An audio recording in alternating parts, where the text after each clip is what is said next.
ఆ తీర్పు రానే వచ్చింది.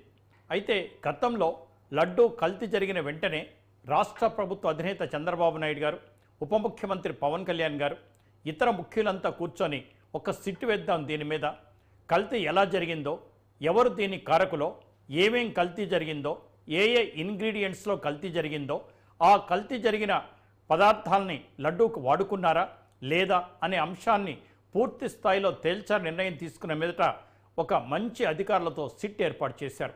కానీ సుబ్బారెడ్డి గారు, వైవి సుబ్బారెడ్డి గారు గత ప్రభుత్వంలో చైర్మన్గా చేసిన ఆయన ఉలిక్కిపడ్డారు.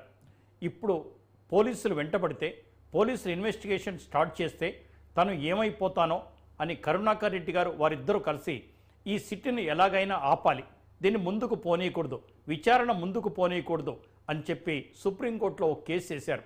అది కూడా లక్షలు తీసుకునే ప్రముఖ లాయర్లను పెట్టుకున్నారు. ఎక్కడి నుంచి వచ్చాయి ఇంత డబ్బు? సుబ్బారెడ్డి గారు కానీ, కరుణాకర్ రెడ్డి గారు కానీ ఎంపీగా సంపాదించిన డబ్బులా, ఎమ్మెల్యేగా సంపాదించిన డబ్బులా, లేదా టీటీడీలో నేను అనకూడదు కానీ అలా సంపాదించిన డబ్బులతో అడ్వకేట్స్ని పెట్టుకున్నారా? ఎవరికి అర్థం కావట్లేదు అనుకుంటున్నారేమో, అందరికీ అర్థమైపోయింది. ఇక సుబ్బారెడ్డి గారు వేసిన పిటిషన్ ఇవాళ డిస్పోజ్ అయిందని, లేదు ఇది ఒక 5 సంవత్సరాలు లాగొచ్చులే అనుకున్నారు. కోర్టులో కేసులు జగన్మోహన్ రెడ్డి గారు అండ్ బ్యాచ్కి తెలిసినంత ఎవరికి తెలియదు. ఎందుకంటే ఎప్పుడో 12 సంవత్సరాల క్రితం సిబిఐ ఎంక్వైరీ జరిగితే, కోర్టులో షార్ట్ షీట్ ఫైల్ అయితే ఇంతవరకు గౌరవనీయ మాజీ ముఖ్యమంత్రి జగన్మోహన్ రెడ్డి గారిని కోర్టుకు పిలవలేదు, షార్ట్ షీట్స్ చెప్పలేదు. వాయిదాల మీద వాయిదాలు, వాయిదాల మీద వాయిదాలు, 3000 సార్లు ఆ కేసు వాయిదా పడింది. కాబట్టి కోర్టులు అంటే ఇలాగే ఉంటాయి, ఇండియన్ కోర్ట్స్తో మనం ఆడుకోవచ్చు, మనకు వచ్చిన ఇబ్బంది ఏం లేదు, ఒక్కసారి సుప్రీంకోర్టులో వేస్తే దీని మీద విచారణ జరగదు, ఓ 5-6 సంవత్సరాలు గడిచిపోయిద్దిలే, జగన్మోహన్ రెడ్డి గారికి 10 సంవత్సరాలు గడవలేదా అనుకున్న ఆ నలుగురు కూర్చొని ఇటువంటి పని చేశారు. ఇది కనిపెట్టిన కేంద్ర ప్రభుత్వం, ఇది కనిపెట్టిన ఇతర హిందూ ప్రముఖులంతా కూడా, అంటే ఈవెన్ సుబ్రహ్మణ్య స్వామి గారు కూడా మేనేజ్ చేశారు, వాళ్ళు తక్కువలేం కాదు.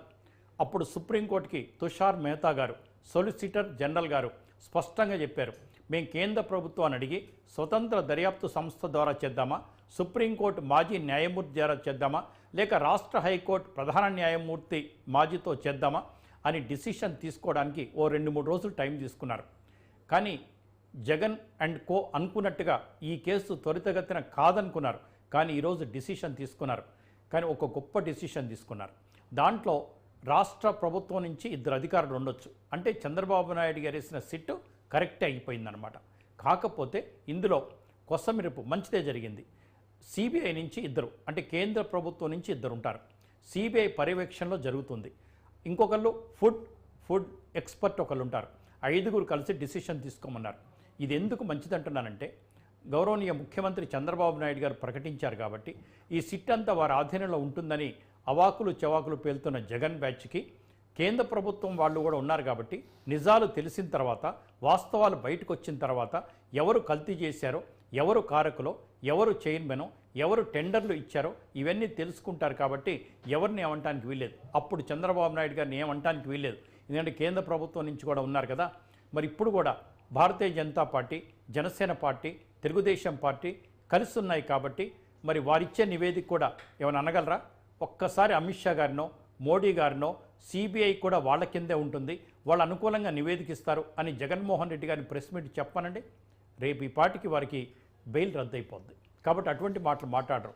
ఎంతసేపు ఉన్న చట్టపరంగా వ్యవహరించే చంద్రబాబు నాయుడు గారి మీద, లేదంటే పవన్ కళ్యాణ్ గారి మీద మాట్లాడతారు తప్ప వీళ్ళు భారతీయ జనతా పార్టీ ప్రముఖ నాయకుల మీద మాట్లాడే అంత సీన్ లేదు. ఇది అందరికీ తెలిసిందే. ఇవాళ మనకు తీర్పు ప్రకారం ఏంటంటే, సిట్లో 5 ఉంటారు. అంతేకాకుండా పొలిటికల్ అలిగేషన్స్ మేము పట్టించుకోవట్లేదని చెప్పారు. అంటే అలిగేషన్స్ గురించి మాకు సంబంధం లేదు, పొలిటికల్గా ఈ కోర్టును వాడొద్దని చెప్పారు. కానీ కోర్టుకు వెళ్ళింది ఎవరు? ఫస్ట్ సుబ్బారెడ్డి గారు, సుబ్రహ్మణ్యం గారు, మరి వాళ్ళు కదా కోర్టుకు వెళ్ళింది. మరి వారికి అక్షంతలు పడ్డాయి. కానీ జగన్మోహన్ రెడ్డి గారు బయటకు వచ్చి నిజం తేలుతుంది, సిబిఐతో తేలుతుంది, సిబిఐతో నీ కేసులు తేలాయా, మీ కేసులు తేలాయా, అలానే ఉంటుంది ఇది. కానీ ఈ కేసు తప్పకుండా తేలుతుంది. కానీ వాళ్ళ రఘురామకృష్ణరాజు గారు ఒక ట్వీట్ చేశారు, హిందూ ధార్మిక సంస్థ ఏర్పాటు చేయండి, హిందూ ధార్మిక సంస్థ ద్వారా ఆయా దేవాలయాలకి అధ్యక్షులను, మిగతా మెంబర్స్ని నియమించండి, వారి నడవడిక ఎలా ఉంటుంది, వారు పూర్తి స్థాయి హిందువులా కాదా, చట్టపరంగా వ్యవహరిస్తున్నారా లేదా, హిందూ ధార్మికంగా ఉన్నారా లేదా, హిందూ ధర్మం వాళ్ళకి తెలుసా లేదా, ఇవన్నీ తెలుసుకున్న మీదట మాత్రమే వారిని కమిటీ మెంబర్లుగా వెయ్యమని అన్నారు. ఇదొక మంచి సూచన. ప్రతి మతాన్ని మనం గౌరవిద్దాం. అలాగే పవన్ కళ్యాణ్ గారు సనాతన ధర్మం గురించి మాట్లాడారు. దానికి జగన్మోహన్ రెడ్డి గారు తెలిసి తెలియక ఏవేవో మాట్లాడుతున్నారు. జగన్మోహన్ రెడ్డి గారికి ఏం తెలుసు, ధర్మం అంటే తెలియదు. సనాతన ధర్మం ఏం తెలుసు? ఇంకా సనాతన ధర్మం అంటే ఇప్పుడున్న ధర్మం, సనాతన ధర్మం ఒక్కటే. ధర్మం ఎప్పుడు కూడా మారదు, ధర్మం మారదు. చట్టాలు మారొచ్చు, న్యాయస్థానాలు ఇచ్చే తీర్పులు మారొచ్చు, లేదా జీవోలు మారొచ్చు, కానీ ధర్మం మారదు. సనాతన ధర్మం అంటే పూర్వకాలం నుంచున్న ధర్మమే.